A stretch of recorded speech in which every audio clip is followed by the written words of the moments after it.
The Jungle Book. Many strange legends are told of the jungles of far-off India. They speak of Bagheera, the Black Panther, and of Baloo, the bear. They tell of Kar, the sly python, and of the Lord of the Jungle, the great tiger Shere Khan.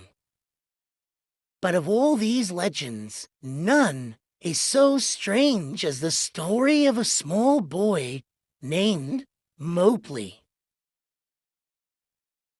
A child, left all alone in the jungle, was found by Bagheera the panther.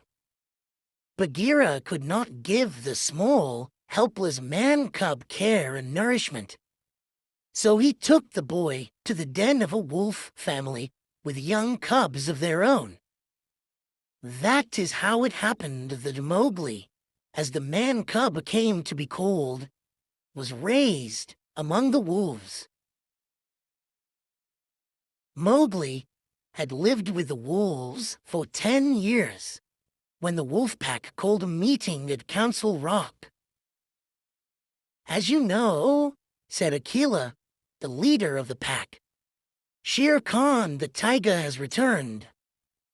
If he learns that our pack is harboring a man-cub, danger will be doubled for all our families.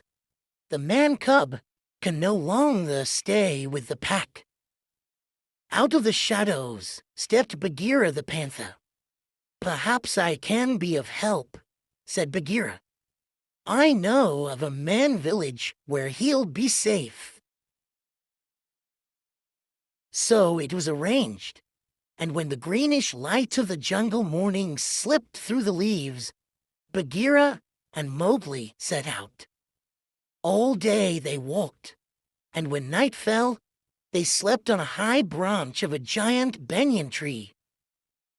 All this seemed like an adventure to Mowgli, but when he learned that he was to leave the jungle, he was horrified. "No!" cried Mowgli. "I want to stay in the jungle. I'm not afraid. I can look out for myself." He slipped down a length of trailing vine and ran away.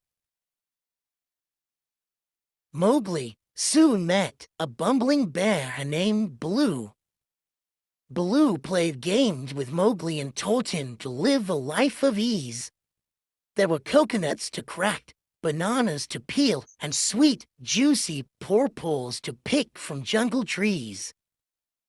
Colonel Hati, the proud old leader of the elephant herd, tried to train young Mowgli in military drills as he led his troop trumpeting down the jungle trails. Mowgli was having such fun in the jungle. But the jungle was dangerous. Sly old Kar the python would have loved to squeeze Mowgli tight in his coils. But Shere Khan the tiger was the real danger to Mowgli. That was because Shere Khan, like all tigers, had a hatred of man. There were other dangers, too. One day, Baloo and Mowgli were enjoying a dip in a jungle river. Suddenly, down swooped the monkey folk. They snatched Mowgli from the water before Baloo knew what was happening. They tossed him through the air from hand to hand and swung away with him through the trees. Off in the jungle, Bagheera heard Mowgli's cry and came with a leap and a bound. "The monkeys have carried him off," gasped Baloo. Bagheera and Baloo raced to the ruined city where the monkeys made their home. They found Mowgli a prisoner of the Monkey King. "Teach me the secret of man's red fire," the Monkey King ordered Mowgli, "so I can be like you."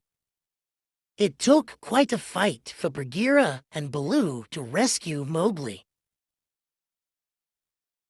"Look, Mowgli," said Baloo, "I gotta take you to the man village." But alas, the boy would not listen. He kicked up his heels and ran away again. This time, his wanderings led him to the high grass, where Shere Khan lay waiting, smiling a hungry smile.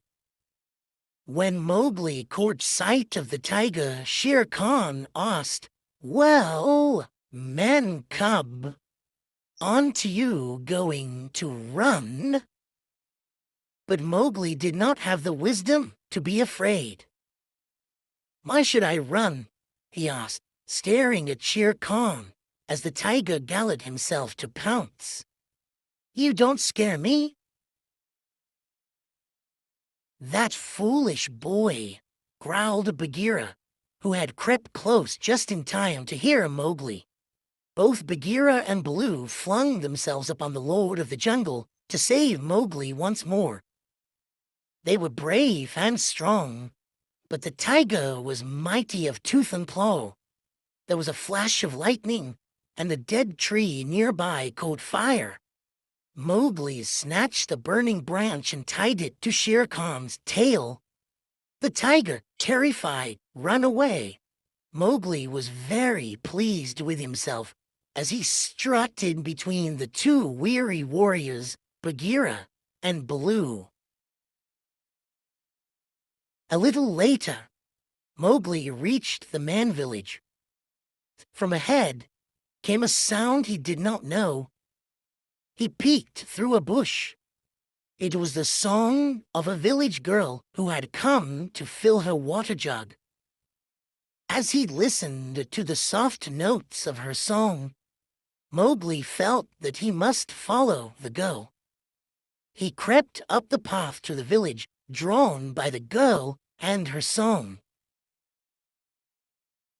Baloo and Bagheera watched the boy's small figure as long as he could be seen. When Mowgli vanished inside the village gate, Bagheera sighed a deep sigh. "It was bound to happen," he said. "Mowgli is where he belongs now."